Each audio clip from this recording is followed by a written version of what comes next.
어느 화가가 이 세상에서 가장 아름다운 그림을 그리고 싶어서 목사님에게 가서 질문을 했습니다. 목사님, 이 세상에서 가장 아름다운 것이 무엇입니까? 그러자 목사님은 믿음이지요.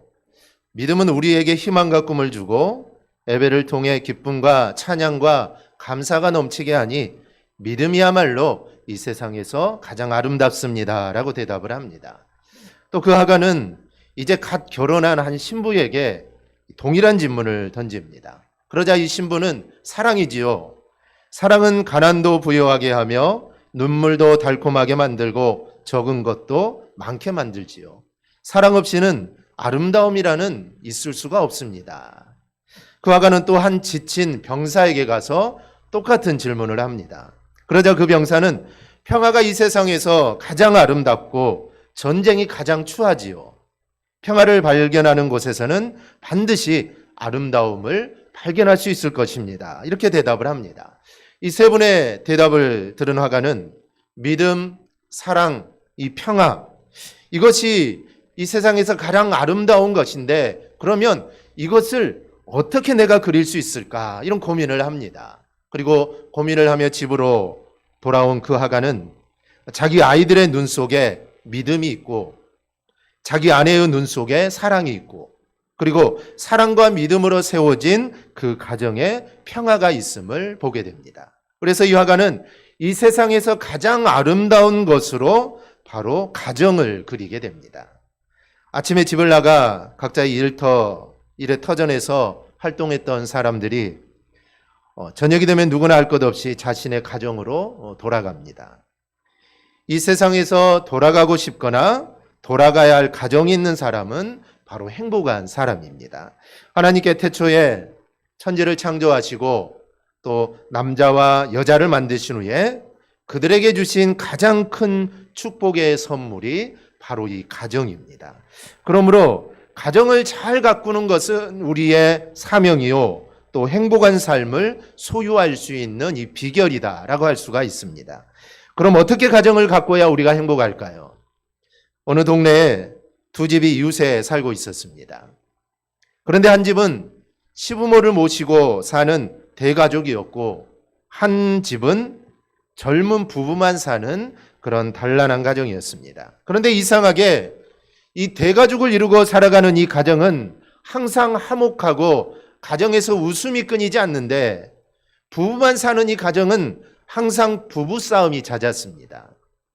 이웃집의 화목한 모습을 본 부부는 왜 우리는 둘만 사는데도 이렇게 날마다 매일 싸워야 하고 이웃집은 그렇게 사람들이 많은데 왜 저토록 화목할까? 여기에 대해 의문을 가지게 됩니다. 그래서 어느 날 이 부부는 과일 한 상자를 사들고 이웃집을 방문을 하죠.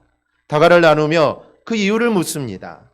대개 가족은 이렇게 대가족인데도 웃음이 떠날 줄 모르고 우리는 둘만 사는데도 매일 싸움만 하는데 선생님 댁이 그렇게 화목한 비결이 있다면 좀 알려주십시오라고 묻습니다.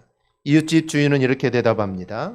그것은 아마도 두 분은 너무 훌륭하시고 우리 가족은 모두 너무 바보들이기 때문입니다.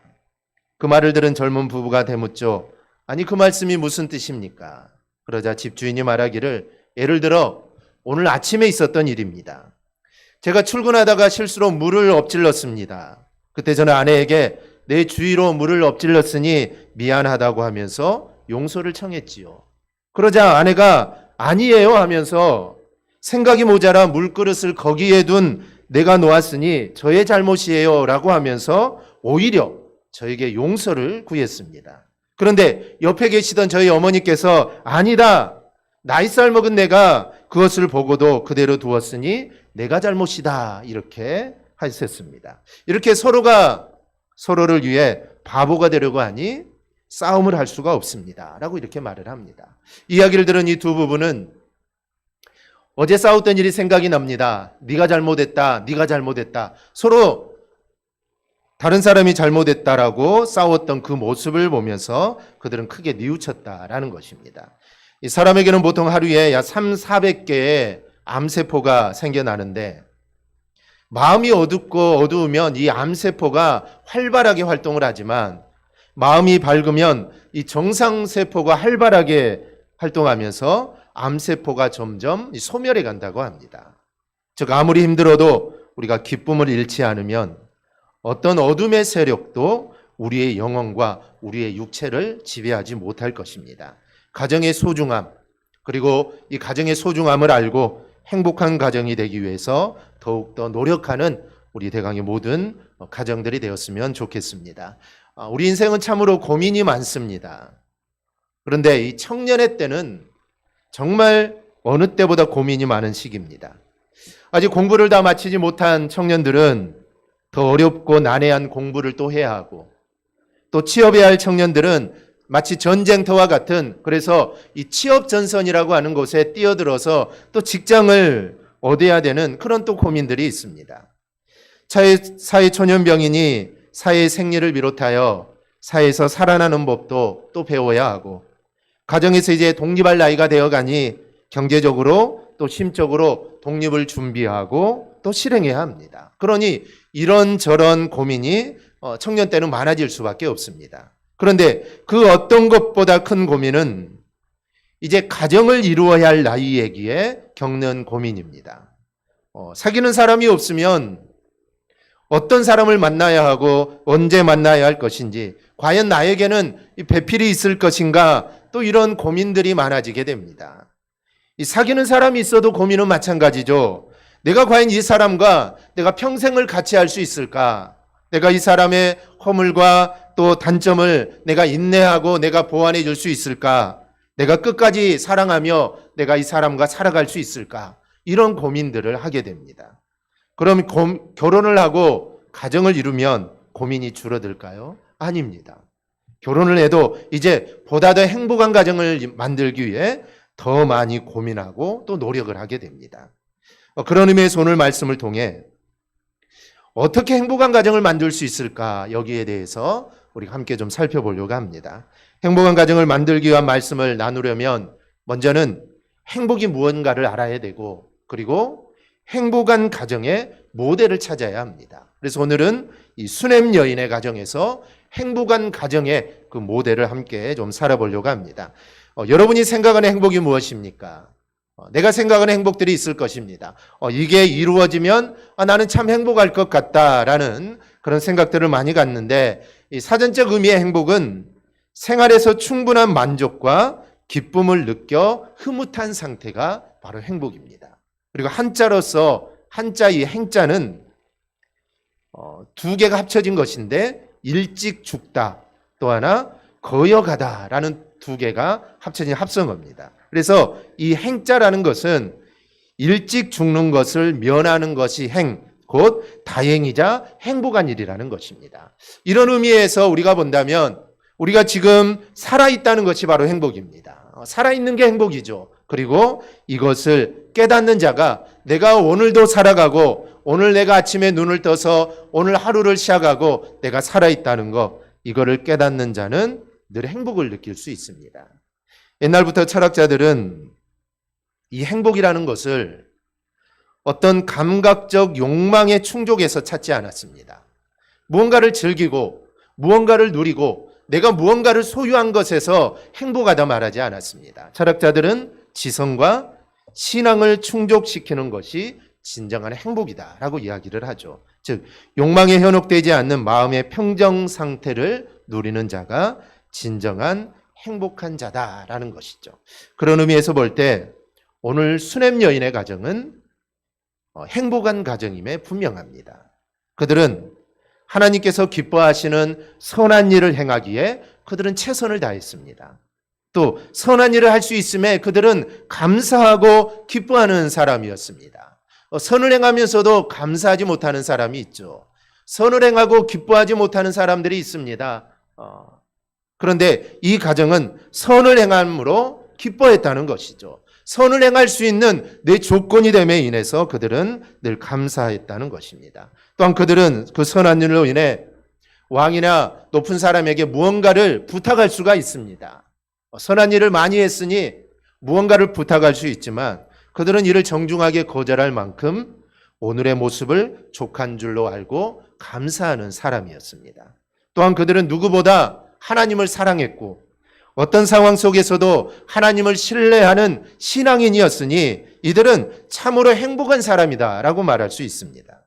그렇다고 객관적으로 실생활에 있어서 무언가 부족했느냐? 또 그렇지도 않습니다. 그들은 사람들에게 존귀한 자로 인정을 받았는데 본문 8절은 그 가정의 아내인 수넴 여인을 향해 귀한 여인이다 라고 말을 합니다. 이 말은 수넴 여인이 사람들에게 존경을 받는 존귀한 존재였다라는 것이죠. 그럼 남편이 되는 사람은 어떨까요? 부인은 사람들에게 존경을 받는 정말 귀한 여인이었는데 남편은 어떨까요? 그에게 귀한이라는 단어가 사용되지는 않지만 우리가 오늘 말씀과 뒤의 말씀을 계속 읽어보면 그의 모습에서 중후함과 신중함을 발견합니다. 그러니 남편 역시 사람들에게 존귀함을 받는 존재다라고 할 수가 있습니다. 경제적으로도 그들은 모자람이 없었습니다. 자기 소유의 집이 있었고 추수꾼과 사안들을 두고 농사하는 땅이 있었고 다른 사람을 위해 방을 만들어주고 물품을 구입할 수 있을 정도의 부함이 그들에게 있었습니다. 또한 그들 부부는 또 건강했고 오랜 기간 동안 남편과 아내가 서로를 사랑하고 믿고 의지하는 정말 아름다운 관계입니다. 다만 이제 남편이 늙어서 아들이 없는 게 이게 부족함인데 하나님께서는 그들의 부족함을 아시고 아들까지 주십니다. 그러니 그 부족함마저 채워지게 된 것이죠. 여러분 완벽하지 않습니까? 모든 걸 다 갖춘 사람입니다. 세상 사람들이 봤을 때도 부요함이 있고 하나님이 봤을 때도 하나님을 잘 섬기니 이 얼마나 행복한 가정이고 얼마나 대단한 가정입니까? 객관적으로 볼 때 그 가정은 행복할 수밖에 없습니다. 혹시 부족한 것이 있더라도 감사하고 족한 줄 알고 살아가니 행복한 가정의 모델이다라고 할 수가 있습니다. 그러면 수넴 여인과 그 남편은 어떻게 해서 이런 행복한 가정을 만들 수 있었을까라는 것이죠. 그래서 오늘 부부의 모습과 그 특징을 통해 행복한 가정을 이룬 그 이유들을 좀 살펴보려고 합니다. 그래서 우리 대강의 가정들도 오늘 이 수넴 여인의 이 가정과 같이 정말 세상 사람들이 봤을 때 귀한 가정, 또 하나님이 보셨을 때도 하나님이 기뻐하시는 그런 가정들을 꼭 이루어 나갈 수 있기를 바랍니다. 첫째, 그들은 행복한 가정을 이룰 수밖에 없는 일반적인 원인들이 있습니다. 원인이 없는 결과는 없습니다. 무언가 원인이 있어야 결과가 있죠. 즉 열심히 노력하면 그 노력한 만큼 대가를 우리가 받듯이 원인이 없는 결과는 없습니다. 이 수넴 여인의 가정이 행복한 가정을 이룰 수 있었던 것은 반드시 원인이 있습니다. 그 첫 번째는 그들이 선한 일에 열심이었다는 겁니다. 선한 일을 많이 하는 것과 행복과 무슨 상관이 있을까요? 내가 선한 일을 많이 하고 선을 많이 베푼 것과 행복한 가정이 무엇이 관련이 있을까요? 그 이유는 행복은 하나님께로부터 오기 때문입니다. 하나님께서는 성경 곳곳에서 우리에게 선한 일을 하라고 말씀을 하십니다. 그런데 이 부분은 하나님의 말씀에 따라 선을 행하게 됩니다. 그러니 하나님께서 이를 기뻐하시고 그 가정을 복되게 하신 것이죠. 즉 선을 행하는 것은 이거는 원인이 됩니다. 하나님 말씀을 따라 선을 행하는 게 원인이 되었죠. 그래서 결과적으로 하나님의 복이 그들에게 임한 것입니다. 선을 행한 것을 8절에서 볼 수 있습니다. 수넴 여인을 향해 귀한 여인이라고 하면서 엘리사가 수넴에 이르렀더니 그 여인이 그를 간곤하여 음식을 먹게 하였다라고 말씀을 합니다. 당시 엘리사 선지자는 갈멜에 기거하고 있었습니다. 그런데 사무엘 선지자와 마찬가지로 그는 주기적으로 갈릴리에 있는 여러 성읍들을 여행하면서 백성들을 돌보게 됩니다. 그래서 백성들의 소리에 귀를 기울이고 또 그들의 피로를 채워주고 그들의 아픔을 달래는 이런 일들을 엘리사 선지자가 감당을 하게 되죠. 그런 사역 때문에 엘리사는 여행하는 일이 참 많았는데 이 수넴이라는 지역은 그 여행지 중에 하나고 또 수넴을 거쳐서 또 더 먼 거리까지 가는 중간 지점에 위치하는 곳이 바로 이 수넴입니다. 이 갈멜에서 수넴까지는 약 40km가 되는데 요즘 같으면 자동차로 30분 40분이면 금방 갈 수 있는 거리지만 그 당시에는 걸어서 다녔으니 수넴에 이르면 상당히 피곤할 수밖에 없습니다. 여러분 40km를 한번 걸어가 보십시오. 이 얼마나 피곤하겠습니까? 또 얼마나 허기가 지겠습니까? 그런데 그 상황을 잘 알고 있던 이 수넴 여인은 엘리사 선지자를 위해 음식을 만들어서 대접을 했던 것이죠. 아마 처음에는 거절을 했을 것입니다. 그런데 오늘 말씀과 같이 강권했다. 강하게 그는 계속 권했다는 것입니다. 처음에는 거절했지만 이 수넴 여인의 강권을 이기지 못해 엘사니를 수락하게 되고 지날 때마다 음식을 먹기 위해 그리로 들어가게 됩니다. 우리는 그 음식을 먹으며 행복했을 엘리사 선지자의 모습을 우리는 생각해 볼 수 있을 겁니다. 정말 허기지고 정말 배가 고프고 피곤하고 지친 상태에서 그곳만 가게 되면 음식이 준비되어 있으니 엘리사가 얼마나 행복했겠습니까? 그래서 우리는 이런 모습을 통해 이 수넴 여인이 정말 귀한 여인이라는 것을 알 수가 있습니다. 동시에 수넴 여인이 행한 일은 얼마나 선한 일인지 우리가 깨닫게 되는데 그 대상이 엘리사라는 선지자라는 것을 떠나서 선한 일은 하나님을 믿고 섬기는 모든 사람들이 반드시 해야 할 일이기 때문입니다. 성경에 나오는 하나님의 사람들은 모두 다 선한 일을 열심히 했는데 그중에 아브라함은 부지 중에 천사를 대접한 일로 그 많은 일들 가운데 하나입니다. 아브라함을 찾아온 것도 아니죠. 그 사람들이 천사가 아브라함을 찾아온 것도 아닙니다. 아브라함을 찾아와서 무언가를 달라고 한 것도 아닙니다. 그냥 길을 지나가는 그 천사들을 붙잡고 그들에게 선한 일을 하게 되죠. 예수님도 참 선한 일에 열심이었는데 요한복음 10장 32절에 이렇게 말씀합니다. 내가 아버지로 말미암아 여러 가지 선한 일로 너희에게 보였거늘 그 중에 어떤 일로 나를 돌로 치려 하느냐. 예수님이 하신 일을 뭐라고 합니까? 예수님 자신이 한 일은 선한 일이다라고 말을 합니다. 사도행전 10장 38절 역시 예수님이 두루 다니면서 선한 일을 행했다라고 말씀을 합니다. 선을 행하는 것이 이렇게 중요하기 때문에 로마서 12장 17절은 아무에게도 악으로 악을 갚지 말고 모든 사람에게 선한 일을 도모하라. 선한 일을 하라. 라고 우리에게 말을 합니다. 사도 바울 에베소서 2장 10절에서 우리는 그리스도 예수 안에서 선한 일을 위하여 지으심을 받은 자다라고 말을 합니다. 즉 하나님이 우리를 지으신 이유는 우리로 하여금 선한 일을 하기 위해서 우리를 지었다는 것이죠. 또 디도서 2장 14절에서 주님이 나를 위해 죽으신 이유가 무엇입니까? 선한 일을 열심히 하기 위해 하는 하나님이 백성이 되게 하기 위해서 주님이 나를 위해 죽으신 겁니다. 그러면 우리는 어떤 삶을 살아야 합니까? 우리는 선한 일을 행하며 살아야 합니다. 이게 하나님이 우리를 구원해 주시고 하나님이 나를 하나님의 백성 삼아 주신 이유 중에 하나입니다. 그러니 우리는 선한 일을 사모해야 합니다.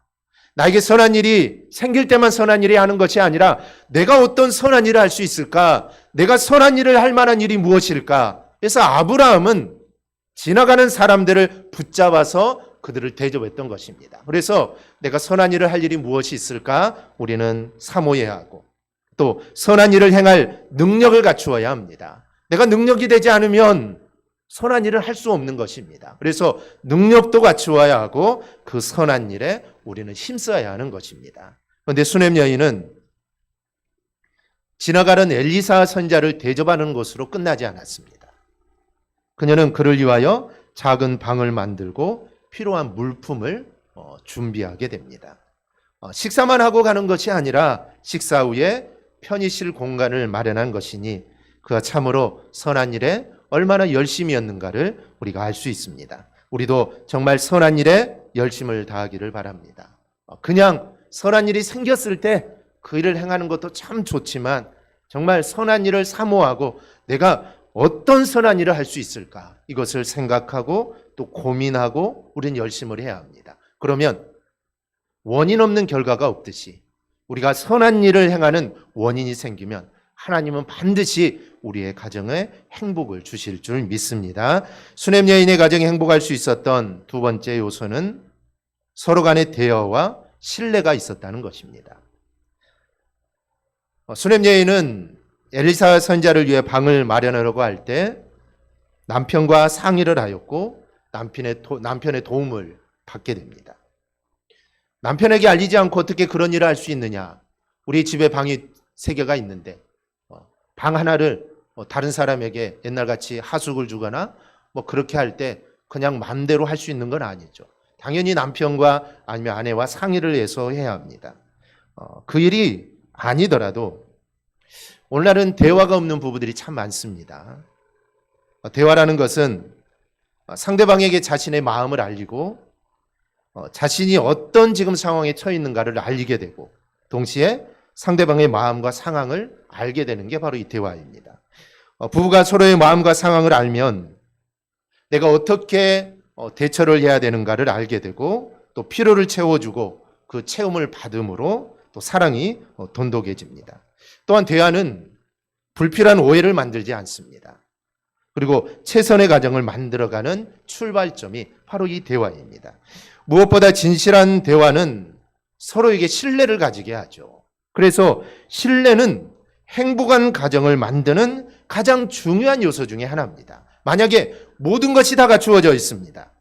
정말 부족한 것이 하나도 없습니다. 그런데 서로에 대한 신뢰가 깨진다면 그 가정은 행복한 가정이라고 할 수 없고 가정 자체가 존립할 수가 없습니다. 그러니 부부간에는 신뢰가 무엇보다 중요한 것이죠. 그런데 수냄 여인의 가정은 대화가 있을 뿐만 아니라 서로가 하는 일에 대한 신뢰가 있었습니다. 이 본문의 이야기는 아니지만 아들이 갑자기 죽게 됩니다. 그런데 이 수냄 여인은 아들이 죽었을 때 남편에게 사원 한 명과 나귀 한 마리를 보내달라고 합니다. 지금 아들이 죽었는데 제일 먼저 할 일은 남편에게 아들이 죽었다라고 알리는 것인데 알리지 않았습니다. 대신에 그냥 사원 한 명과 나귀 한 마리를 좀 빨리 보내달라는 것이죠. 그럼 이렇게 한 이유는 남편을 속인 것이 아니라 하나님의 사람을 만나면 모든 문제가 해결될 것이라는 믿음 때문에 그랬는데 이때 남편은 아내를 신뢰합니다. 아내가 평안을 비나이다 라고 하면서 아무 일 없으니 걱정하지 말라 이 말 한마디에 모든 염려와 걱정을 다 내려놓게 됩니다. 서로 간에 신뢰가 없었다면 이거는 있을 수 없는 일이죠.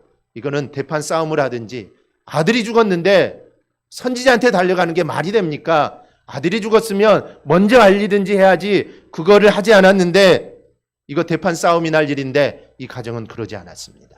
왜냐하면 서로에 대한 신뢰가 확실했기 때문입니다. 우리는 이 일을 통해 그들 부부가 얼마나 서로를 신뢰했는가를 우리는 알 수 있습니다. 우리도 정말 대화가 있고 신뢰가 있는 그런 가정들을 꼭 이룰 수 있기를 바랍니다. 둘째로 그들은 행복한 가정을 이룰 수밖에 없는 신앙적인 원인들이 있었습니다. 우리가 앞에서는 이 가정이 행복한 가정을 이룰 수밖에 없었던 일반적인 특징을 살펴보았는데 이외에도 살펴볼 게 많습니다. 예를 들어 남편의 성실함이라든지 또 욕심을 부리지 않고 현재 모습에 만족하는 모습 그리고 아들을 향한 지극한 부모의 사랑을 보면 이 가정은 행복할 수밖에 없겠구나 우리가 느낄 수 있습니다. 그런데 이런 이유들보다 그들을 더욱 행복하게 했던 것은 그들이 가진 신앙입니다. 즉 하나님을 향한 신앙과 그 신앙만 가지고 있는 것이 아니라 그 신앙에 따른 실천적인 삶이 행복한 가정을 만드는 가장 중요한 요소였던 것입니다. 이 두 사람의 신앙적 특징은 무엇입니까? 첫째는 그들 부부가 하나님을 기쁘시게 하는 것을 삶의 중심에 두었다는 것입니다. 각 가정마다 중요하게 생각하는 것들이 있습니다. 그런데 이 부부는 하나님을 기쁘시게 하는 것을 삶의 중심에 두었다는 것이죠. 수냄 여인이 엘리사 선지자를 위해 음식을 준비하고 또 간고나의 음식을 먹게 한 것은 단지 엘리사만을 위한 게 아닙니다. 엘리사의 사역은 하나님의 뜻을 이루는 것이요 또 갈릴리 지방의 많은 사람들에게 평안을 비는 것이니 수냄 여인이 행한 것은 결국 하나님을 기쁘시게 하는 일입니다. 모든 여인이 다 음식을 만들지만 그 음식으로 하나님을 기쁘시게 하고 하나님의 거룩한 사역을 위해 사용하는 것은 그런 사람들은 그렇게 많지 않습니다. 여기에서는 음식을 예로 들었지만 음식뿐만이 아닙니다. 지금 이 여인이 할 수 있는 것은 음식이기 때문에 그 음식을 통하여 하나님을 기쁘시게 해드리는 일을 했습니다. 우리의 삶도 마찬가지입니다. 하나님이 나에게 주신 일터에서 하나님이 나에게 허락하신 그곳에서 우리는 그걸 가지고 하나님을 기쁘시게 하는 삶을 우리는 살아야 합니다. 한두 번이 아니라 계속 음식을 만드는 것으로 엘리사 선지자의 사역을 도왔으니 하나님이 얼마나 기뻐했겠습니까? 그런데 우리는 그들이 엘리사 선지자를 위해 작은 방을 만드는 과정을 보면서 그들 부부가 하나님께 좋은 것으로 의견을 모으는 원칙이 있다는 것을 우리는 알 수가 있습니다. 이 선지자를 위하여 방을 만들자라는 이 아내의 의견에 대해 남편이 무조건 찬성해야 할 의무는 없습니다. 어쩌면 엘리사 선지자가 지낼 때마다 음식을 만들어서 음식을 대접하는 거 이게 최선이지 뭐 굳이 방까지 만들어 가지고 그렇게 할 필요가 있느냐 이렇게 말할 수도 있습니다. 엘리사 선지자가 그 방에서 사는 것도 아니고 가끔 들을 것인데 뭐 일주일에 한 번 올지 한 달에 한 번 올지 아니면 1년에 한 번 들릴지 알 수 없는데 그 방을 오로지 엘리사만을 위한 방으로 남겨둔다는 것은 이거는 낭비일 수가 있습니다. 그런데 이 두 사람은 남편과 아내는 생각이 다르더라도 그 두 사람의 생각 가운데는 하나님께서 기뻐하시는 즉 하나님께서 원하시는 쪽을 선택한다는 그 원리가 있었던 것입니다.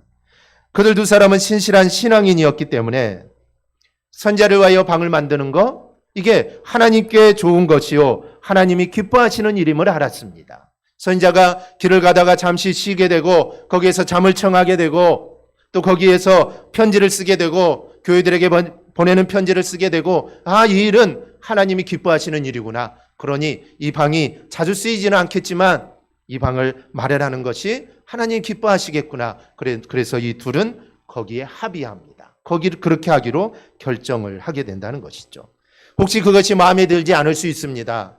남편이 마음에 들지 않을 수 있죠. 또 남편이 하는 일이 아내가 마음에 들지 않을 수도 있습니다. 그러나 부부간의 생각이 다르더라도 하나님께 좋은 쪽을 선택한 것입니다. 현재 가정들의 문제 중 하나는 부부간의 의견이 일치하지 않는다는 점입니다. 대화가 없는 것도 실은 의견이 일치하지 않으니까 서로 말하다가는 싸우게 되니까 아예 대화를 시도하지를 않는 것입니다. 대화했다가는 무슨 이야기를 했다가는 처음에는 좋게 시작했다가 마지막에는 서로 싸우니 그럴 바에야 이야기를 하지 않는 것이죠. 물론 의견의 일치를 위해서 노력해야 합니다. 한 사람이 손해보면 의견의 일치가 되죠. 내가 손해보고 그냥 내가 포기하면은 의견의 일치를 볼 수 있습니다. 그런데 매번 그렇게 하는 것은 또 이게 쉬운 일이 아닙니다. 그런데 부부의 중심에 하나님을 두고 하나님께 좋은 것을 택하는 원칙을 세운다면 부부의 의견은 일치하게 될 것입니다. 그래서 어떤 일이 있을 때 서로 이야기를 하고 서로 대화를 하고 또 어떤 거를 결정해야 할 때 이렇게 결정하는 것이 하나님이 기뻐하시는 것인가 아니면 하나님이 과연 싫어하실까 여기에 기준을 두고 결정하게 되면 의견의 일치를 볼 수가 있습니다. 무엇보다 하나님께 좋은 쪽으로 의견을 모으는 가정에 하나님께서 큰 복을 주셔서 그들로 행복한 가정을 이루도록 인도해 주는 것입니다. 이 수넴 여인의 가정이 행복할 수 있었던 또 하나의 신앙적 특징은 기도였습니다. 18절부터는 이제 몇 년의 세월이 흐르는지는 모르지만 아이가 어느 정도 자란 어느 시점으로 바뀝니다. 그런데 어느 날부터인가 아이가 아프기 시작하더니 어머니의 무릎에 앉아 있다가 아이가 죽고 말았습니다. 지금까지는 얼마나 행복한 가정이었는지 모릅니다. 세상 사람들이 봤을 때도 행복했고 하나님 보셨을 때 그들에게 복을 주셨으니 행복한 가정입니다. 아들이 없었는데 아들까지 주셨으니 이제 부러울 것 없이 행복한 가정입니다. 그런데 이제 불행이 시작됩니다. 아들이 죽었으니 자녀가 죽었으니 이제 불행이 시작되는 것 아닙니까? 다른 거 다 갖추고 있어도 이제 그런 것은 아무 필요가 없게 됩니다. 아들이 죽었으니 이제 불행한 가정이 될 수밖에 없는 상황이 벌어지게 되죠. 일반적이라면 죽은 아들을 부여잡고 통곡을 하겠죠. 그런데 수넴 여인은 죽은 아들을 안고 엘리사를 위해 만든 방에 올라가 하나님의 사람의 침상 위에 죽은 아들을 둡니다. 그리고 남편에게 사환 한 명과 나귀 한 마리를 보내달라고 하고서 선지자가 있는 갈멜로 향하게 됩니다. 남편에게 아들의 죽음을 알리지 않았습니다. 좀 이상하지만 수냄 여인은 선자를 찾아가기만 하면 이 문제는 반드시 해결될 거라는 그 믿음이 이 여인에게 있었던 것입니다. 그런 확고한 믿음을 가지고 엘리사를 찾아갑니다.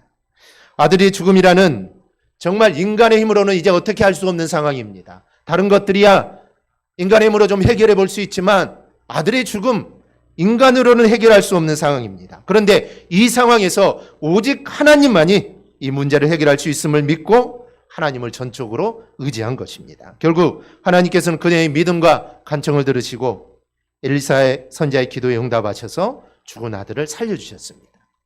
기적 중에 기적이 일어난 것이고 이를 통해 가정의 평화가 유지될 수 있었던 것입니다. 불행할 수밖에 없었던, 이제는 불행할 수밖에 없었던 가정이지만 그들이 하나님께 간구하고 믿음 안에 굳게 서 있을 때 하나님은 그 불행을 행복으로 바꾸어 주신 것입니다. 행복했다가 불행은 나락으로 떨어질 수 있었지만 하나님은 그 평화와 그 평강을 계속 유지할 수 있도록 그들의 가정을 붙잡아 주신 것입니다. 우리는 오늘 본문을 통해 수냄 여인의 가정이 행복할 수 있었던 가장 중요한 요소는 이 믿음이라는 것을 우리는 확인할 수 있습니다. 이 믿음입니다. 부부에 대한 믿음, 서로에 대한 믿음, 서로를 신뢰할 수 있는 이 믿음, 그리고 하나님을 향한 믿음, 어떠한 상황 속에서도 하나님이 우리를 인도하시고 우리와 동행해 주신다는 하나님을 향한 그 확고한 믿음이 평안을 있게 하고 행복한 가정을 이루게 한 것입니다. 여러분, 행복한 가정을 만들기를 원하십니까? 그렇다면 믿음의 발걸음을 내디딜 수 있기를 바랍니다. 믿음의 발걸음을 내딛어야 합니다. 일반적인 요소들도 참 중요하지만, 그런 요소들도 중요하지만 가장 중요한 것은 믿음입니다. 믿음이 바탕이 깔려 있어야만 그 가정이 행복한 가정을 이룰 수 있는 이제 첫걸음을 바로 시작하는 것입니다. 그러면 행복한 가정이 반드시 될 수 있습니다. 우리 대강의 모든 가정들도 정말 오늘 수냄 여인의 이 삶을 우리가 바라보면서 우리의 가정들도 수냄 여인의 가정처럼 정말 행복한 가정을 이룰 수 있기를 바라고, 혹시 불행한 일이 오더라도, 혹시 힘든 일들이 우리 가정에 오더라도 오직 믿음으로 그것을 이겨나가서 행복한 가정을 꼭 이룰 수 있기를 주님의 이름으로 축원합니다.